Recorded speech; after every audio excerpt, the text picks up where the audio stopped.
Fast fashion is one of the most prevalent problems in today's society, with many people buying loads and loads of clothes only for them to collect dust in your closet or for them to be thrown out a few months later, which is why we created VeriSwap to combat these problems. And before we start, we created a small game. So if you want to participate, pay attention to the slides and there will be dancing cats.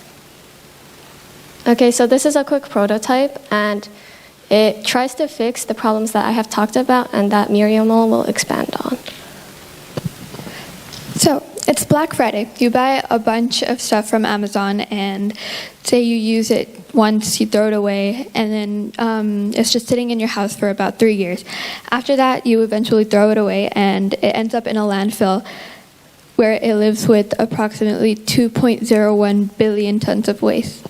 And this number grows every year as more people buy stuff they will not need. These perfectly usable items and their packaging end up going to landfills, contributing to the growing problem of climate change and pollution. Even though you may not need that waffle maker you bought from Amazon, someone else does. What if there is a way to meet up with that person, prevent that waffle maker from rotting in a landfill, while also getting that ice cube tray you always needed? Lucky for you, that's where VeriSwap comes in.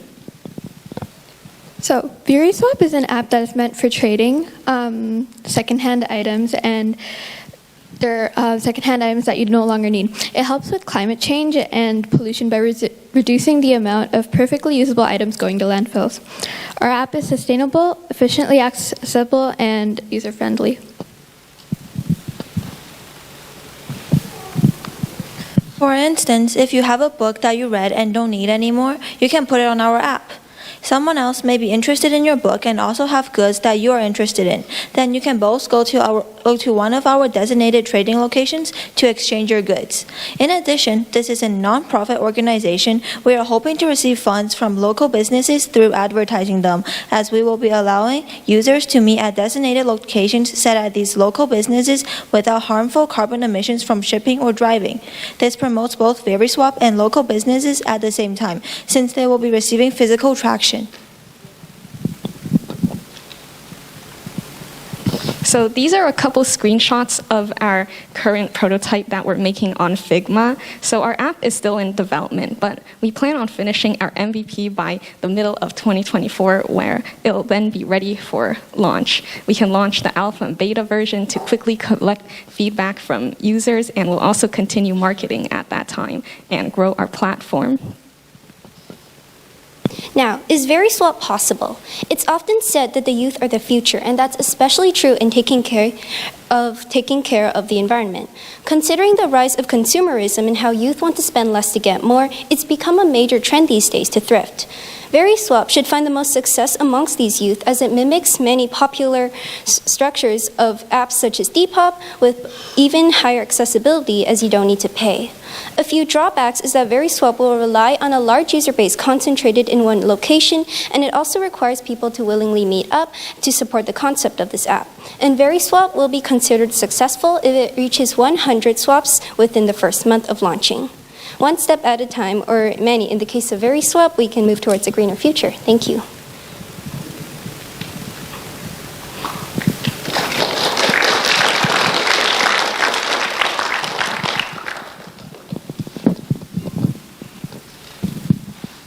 Any questions? Where do you plan to store all the items? Or you're not storing it at all?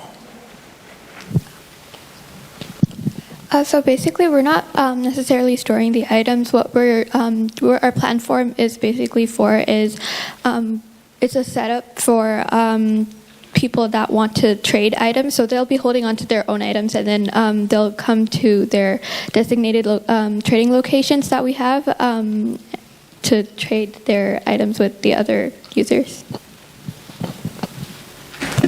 Again, this is a very good idea, but the security and privacy of your customer is very important. How do you ensure that it's taken properly? Right, so we plan on having a few verified trading location spots at popular places such as McDonald's and Starbucks. So it'll hopefully help make people feel safer going to a place where a lot of people go to. Okay. All right.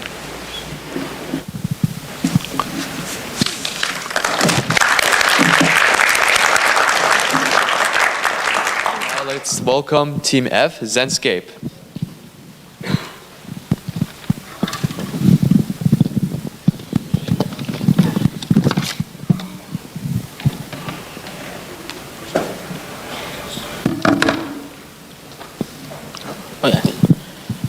Hello, I'm Daniel, And I'm Liam. and our company is Zenscape Roof Gardens, an initiative against unhealthy lifestyles. Zenscape is a nonprofit organization that creates eco-friendly gardens on top of roofs. We aim to help the environment by increasing biodiversity in urban areas and by increasing community well-being. Say go back to those useless rooftops that do no good. Now buildings can make their own little gardens on top of the buildings. This works out amazingly because they're in direct sunlight and rain, allowing us to even use solar panels to gather eco-friendly energy. Grocery stores and apartments can have their own little farms on top of these roofs, so people go up and pick whatever they want, know it's organic and fresh. We'll also have an app for people of the apartments to get rewards and tips for maintaining the gardens as an incentive. Our initiative is made to make a positive impact on our present for a safer future. They're a safe way to positively contribute to the environment and a safe way for communities to come together and have fun. We also have experts to build and regularly maintain these gardens. Green roofs provide shade, remove heat from the air, and reduce temperatures of the roof surface and surrounding air. The plants can also help absorb carbon from the atmosphere, and green roofs reduce building energy by cooling down the roofs and providing shading and thermal mass insulation. This is an example of what one of the roofs might look like. So we have greenhouses, compost bins, but we also have relaxation areas like yoga areas, fire pits, picnic tables, gazebos, and chess corners, really putting the zen in Zenscape Roof Gardens. For our marketing, we have an Instagram account with posts telling people like who we are and what we do, as well as posts in different languages like French and Spanish with tips and tricks on how to be more eco-friendly. And you can follow us for more info at zenscaperoofgardens.cyc. Yeah. So our sponsor is Cryogenics, and we believe it is for a good cause as it can help many people in the future.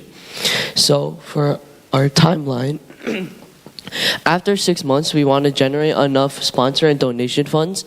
And then after 1 year, we want to find enough clients to have at least 5 to 10 gardens, which can make around $50,000 to $70,000 in sales. By 2-year mark, we want to maintain 90% customer satisfaction and have at least 10 to 20 gardens installed in the Toronto and GTA area. This will generate around $100,000 to $150,000 in sales. By the 3rd year, we want to expand our company to outside of Toronto, which will generate around $200,000 to $250,000 in sales. So, for our financial projections, the overall installation cost for us will be around $30 per square foot, and we will charge $50 per square foot.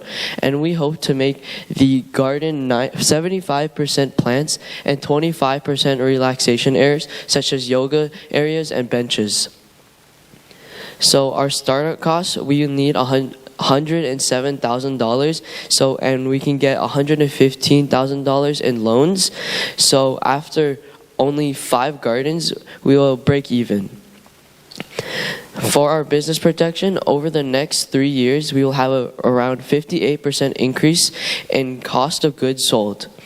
The revenue for year 2 increases by 99%, and by year 3, 57%. Our net income increases roughly 55% every year. So we have some challenges. Creating green roofs during winter time will be difficult, as not many plants can survive the winter harsh conditions and there will be snow. In addition, setting up green roofs would be on top of apartment buildings, which would be hard to do for installation as dangerous. Thank you for listening.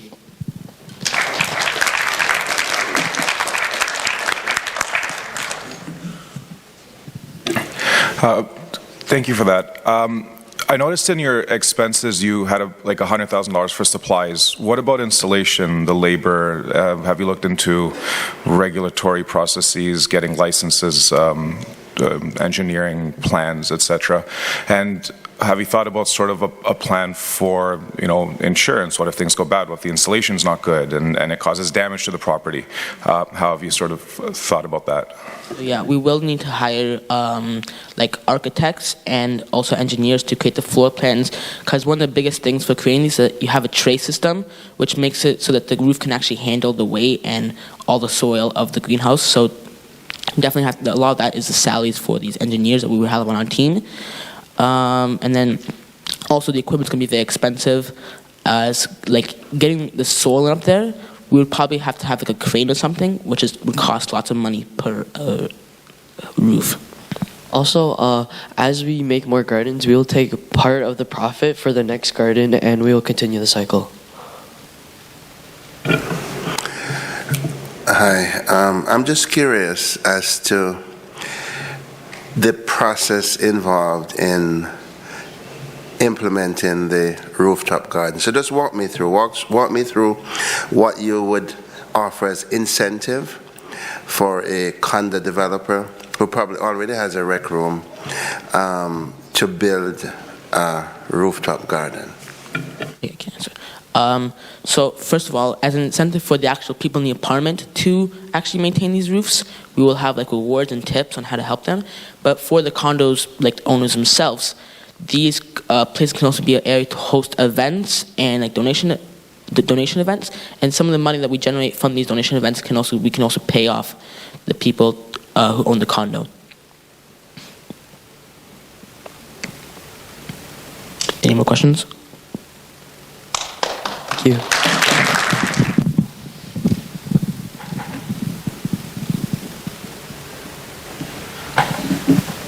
Over 20% of Canadian seniors face regular loneliness. That's about 1.5 million citizens within Canada. Ladies and gentlemen, senior loneliness isn't just a statistic. It's a silent struggle affecting the well-being of a substantial population. In response, we didn't just sympathize, we took action.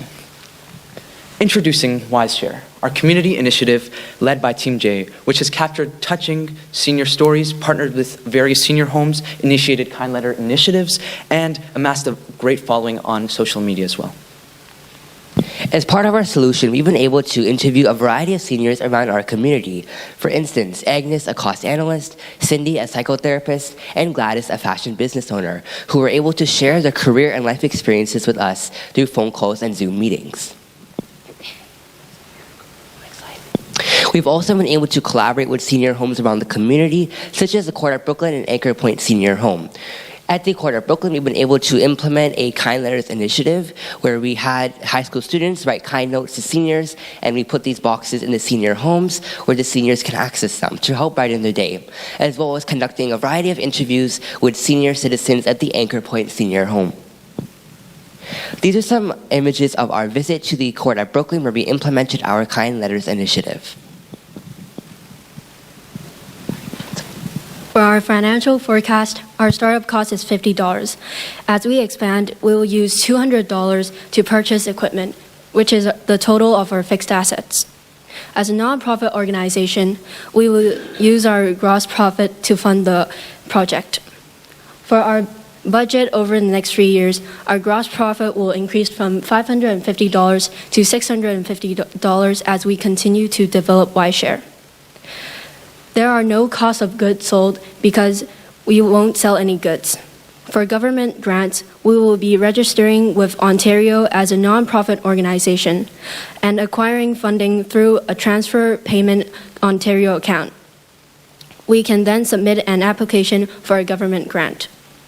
And as mentioned, we'll use our net income to fund the project. Here are our expenses. Our main expenses are advertising, office supplies, software and web, travel, and utilities.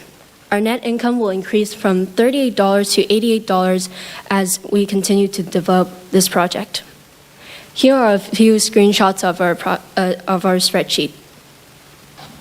For our marketing strategy, we have our Instagram account where we're able to turn our interview into Instagram posts and share it through social media. And we're also able to get the CYC account to repost us twice to reach more people. And our posts are also translated into 13 languages, including Chinese, Japanese, and Italian. In late October, we launched our social media, which reached over 100 youths.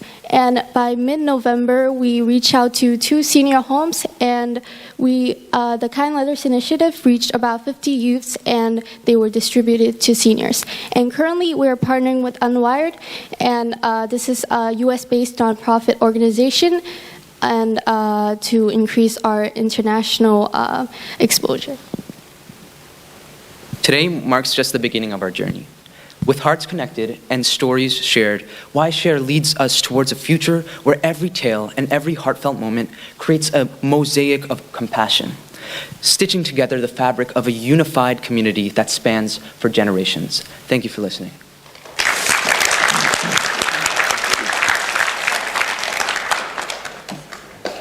Are there any questions? Since your title of the presentation is Why Share, so I'm actually expecting a little bit more on using STEAM to help you to achieve what you're going to do. Maybe perhaps can you elaborate a bit more on how you're going to use the STEAM to help you achieve what you're going to do?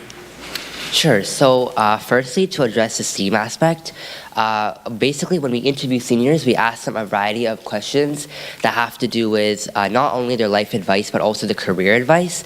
So for instance, one of our seniors that we interviewed was working in a STEM-related degree, like a doctorate degree, and we'd ask them to share their advice as to how they hope to build their career and how to help aspiring youth to achieve a career in STEM. So that would cover your question about youth learning more about STEM aspects.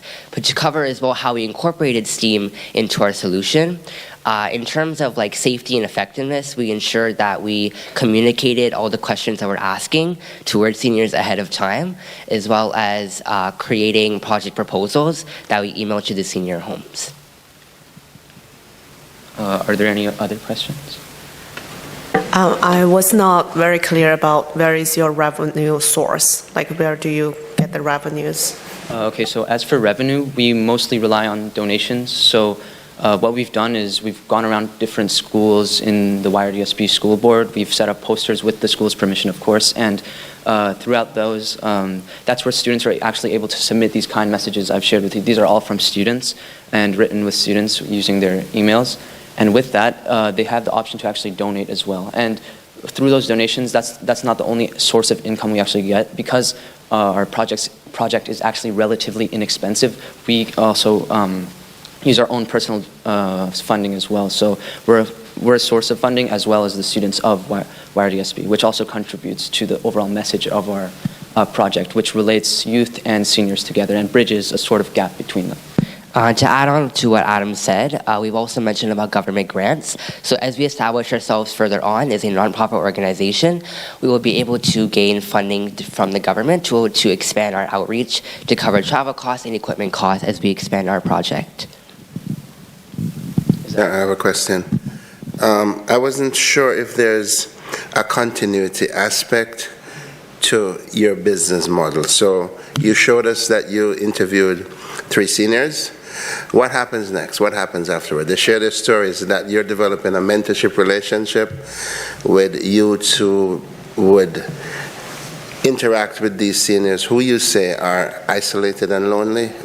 I wasn't quite sure about that piece. That's a great question. So what we've actually done is, that's one part of it, but we're hoping to implement this sort of interviewing aspect of our project throughout different organizations. And like we've partnered with an organization in the US as well to actually interview seniors in the United States to provide a different perspective on their feelings as well and their knowledge as well. But the thing is that whenever we interview these seniors, there's through our Dropbox method, when we submit these messages from youth, they're also able to send messages back to the youth as well. So once they receive a message, they can also write down a message for youth, which will then be transmitted to these school boards. So it provides like a source of communication between these the youth and seniors as well.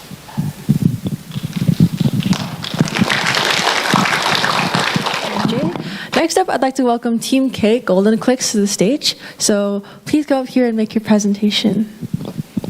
And this is your second reminder that you guys should still continue to fill out the judging form, where you guys are going to be able to provide all your opinions on each of the presentations that you're seeing today. All right, so my name is Bilal, and I'll be presenting for Team K, Golden Clicks, capturing wholesome and exciting memories. So first, let's go through our STEAM solution. So our team chose the topic of senior care, and one problem that we all noticed was that senior homes were sort of inadequate in terms of providing a positive and enriching environment for seniors. For example, according to the World Health Organization, approximately 1 in 6 elderly people experience some sort of neglect or abuse in community settings. So in this case, our solution was to sort of reach out to senior homes and ask to run a program with short and interesting activities that sort of help seniors demonstrate socialization and creativity and overall feel more included and connected to their communities. So in terms of health and wellness, we will be using protective wear and equipment such as masks and hand sanitizers, especially around this time of season. People usually get sick, so we want to prevent that.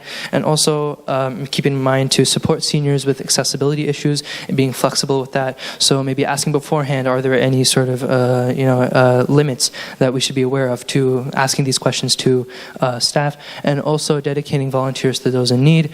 We will be providing maybe volunteer opportunities to students so they can come in and help seniors with these activities as we were doing them.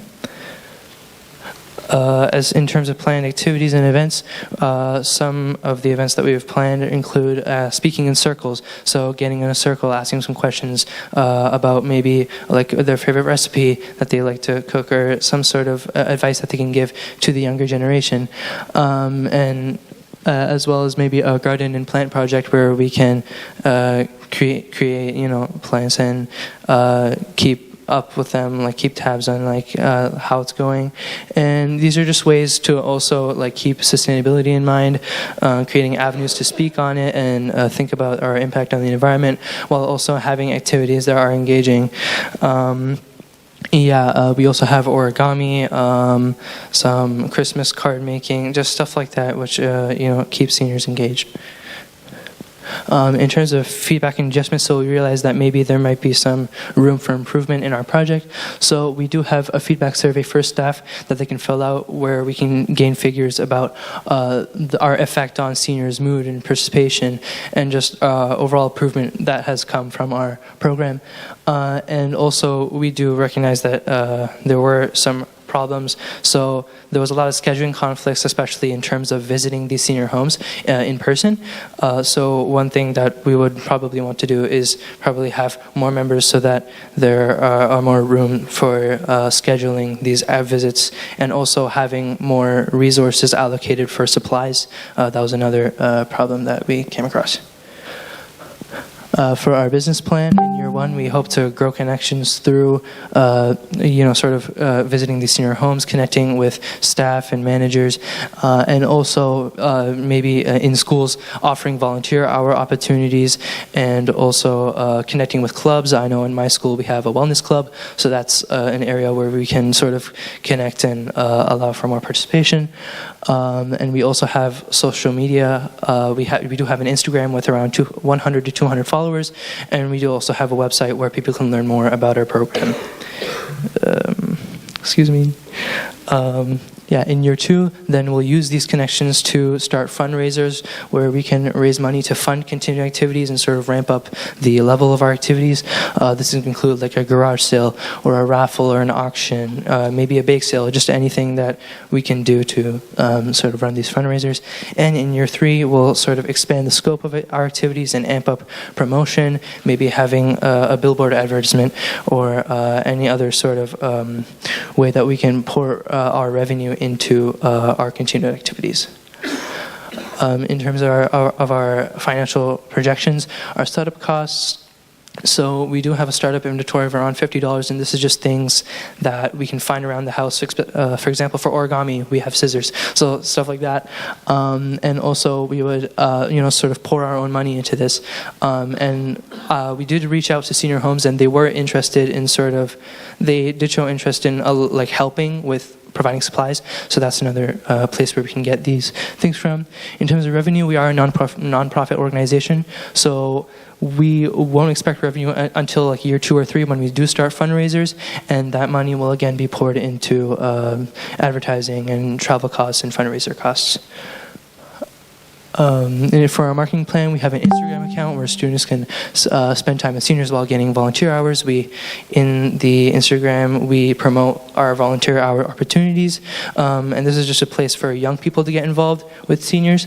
And we do also contact senior homes. We are in the process of planning visits, and even if maybe we can't visit these senior homes, we provide new and interesting ideas before. We do make a schedule for our visits as well, where organizers can get an idea of what we're doing and maybe offer some feedback if they want to. And this is just an example of submissions that we've gotten from our Instagram account. So for every 2 or 3 senior photos where you're sort of showing you and your senior like in an activity, you get 2 or 3 volunteer hours. So these are just submissions from that. Thank you for listening.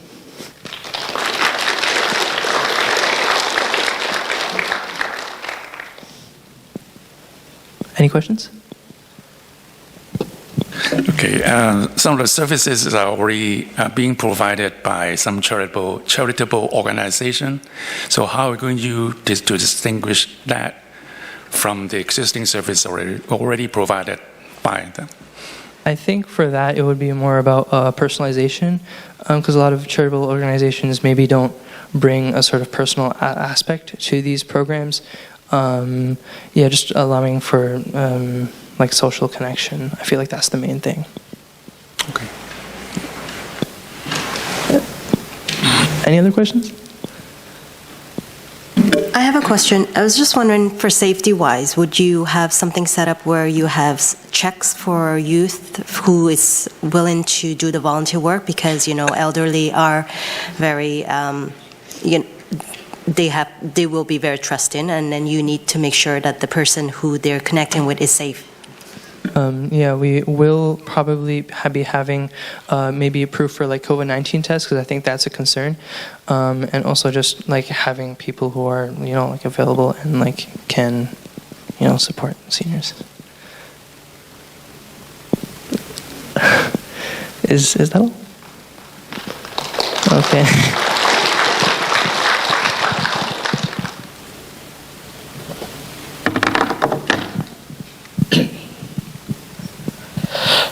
Hi, this is our app called Word Warden.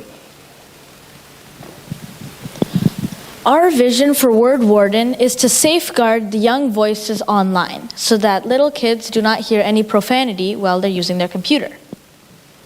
Our team for Word Warden consists of me, Hayan Hadi, the marketing lead, Zimran Hadi, the STEAM lead, and Rajveer Lamba, the business lead. Rajveer wasn't able to make it here today, but we do have a video for his slides. And with that, I'll pass it off to our STEAM lead. Okay, I'm Zimran. I'm the STEAM lead, as you already know. I was in charge of developing the Word Warden app, and yeah.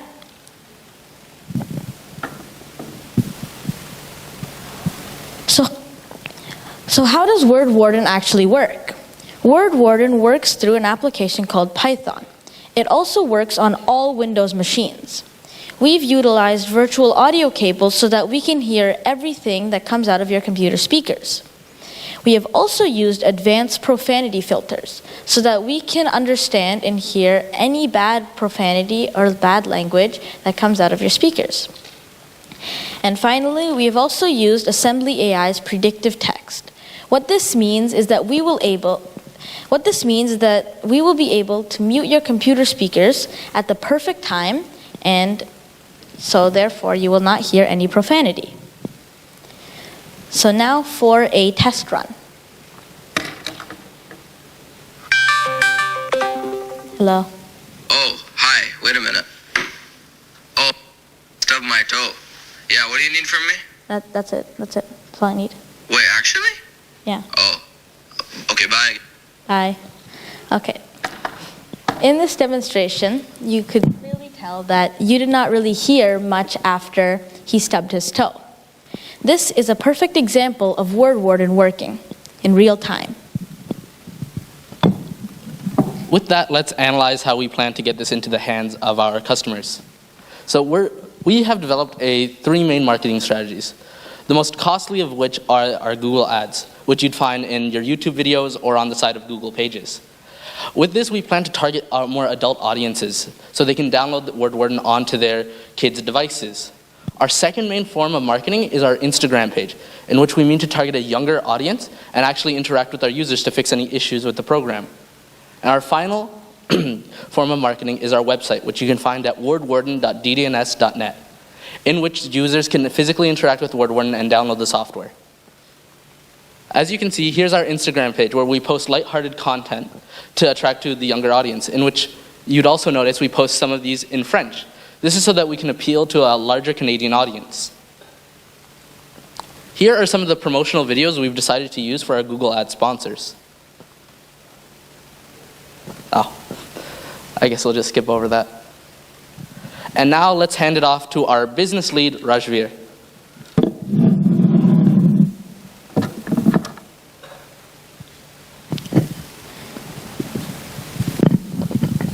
All right.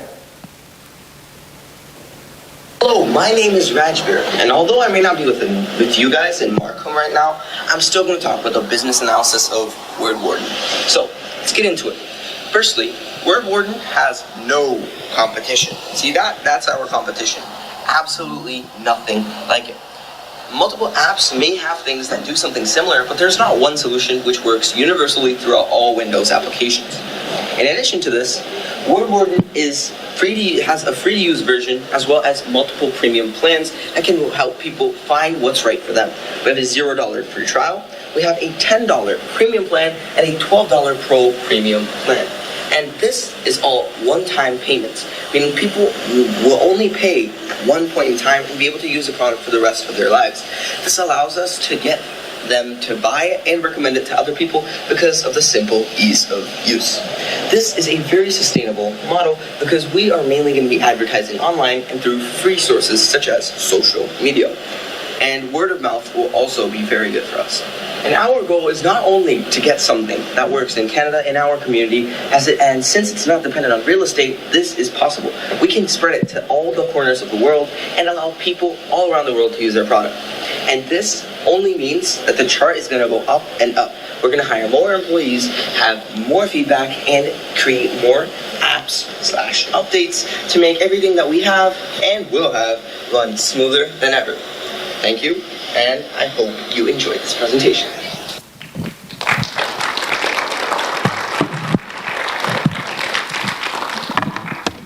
Any questions? Yes, I have a question. So the problem is the use of profanities. Yeah. And the randomness by which the listener interacts with that profanity. Could you describe the ideal consumer who will be buying this product? So the main people who would probably be purchasing this product is adults that are concerned about what their children are hearing online. Like in online games now, they have voice chats and everything. So it's also a fear that, parents don't want their children getting cyberbullied and hearing very bad language online. So it's a very simple, easy to use software. They could purchase it or use the free version, install it on their children's computer, and yeah. I'm wondering about safety and security. So this software will hear everything that comes through the speakers. And I'm also wondering about sort of like latency. In your demonstration there on what I'm assuming is a Windows phone, because this works on Windows devices, it was very live. If I'm having a Zoom call or a Meet call, is there going to be a delay while this processes the sound and applies its filter? I'll answer the first question. There actually shouldn't be any issues with the security of the software, as the data is being sent to it directly. It's not being stored at any point or any point in time, meaning there's no point in which the data can be stolen. And now our second issue, I'll have our STEAM lead talk to you about. As for latency, there may be slight latencies depending on how fast your internet connection is, right? Because, we're using AI. However, there should not be any major noticeable latencies, so you really shouldn't notice anything. We had considered this a past problem when we used a different API, but a fix that we've been constructing if we had chosen that API was to stall the audio being presented to the user. Any more questions? I would like to introduce Team O, Young Blue Minds. Please come to the stage. Thank you.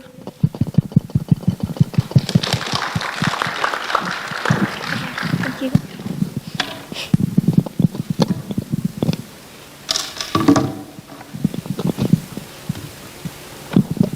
Okay, hi everyone. So we're Young Blue Minds. We are Team Q, and we're a part of the youth engagement sector. So who are our team members? We have myself, I'm Bianca, I'm the team lead, and we have April, who's our marketing captain, and we have Satoyo, who's our STEAM captain, and Sunny, who's our business captain. Both of these two, unfortunately, can't be here with us today. So what is our plan? As we were saying, our Young Blue Minds is focused on mental health, and especially regarding youth. So what is mental health? Mental health includes our emotional, psychological, and social well-being.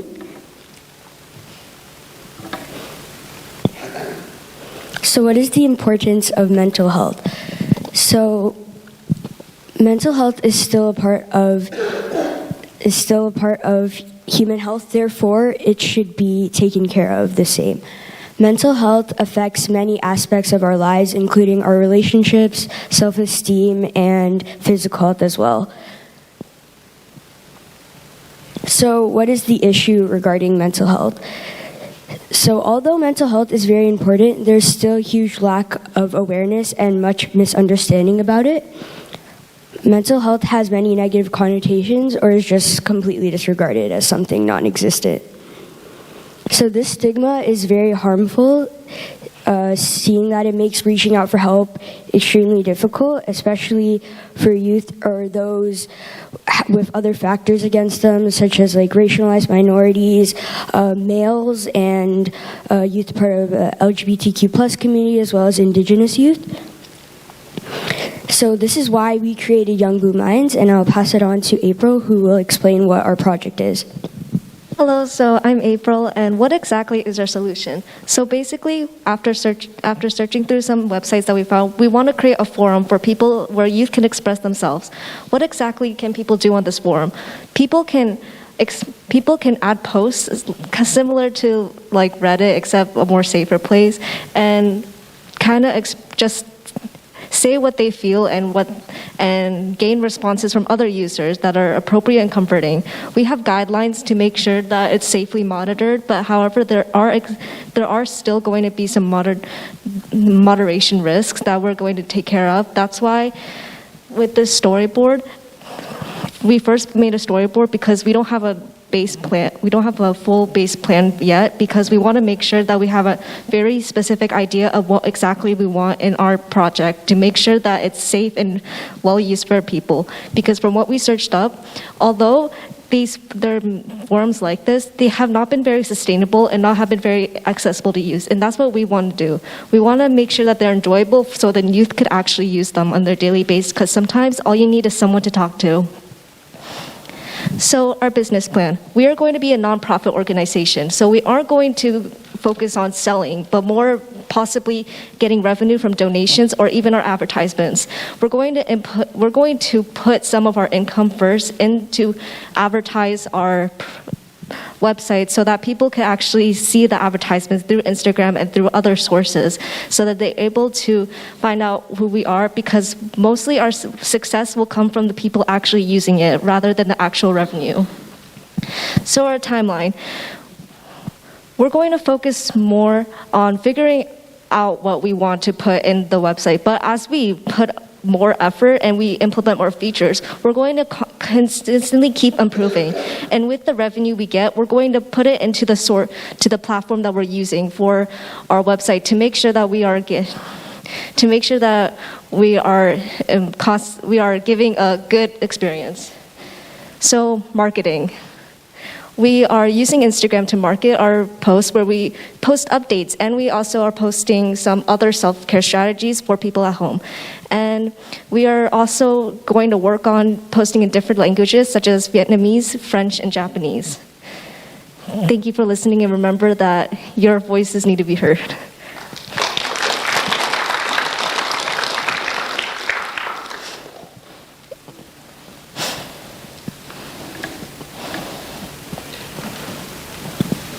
Hi, so do you have any questions? Okay, one issue here is about potential people with mental health.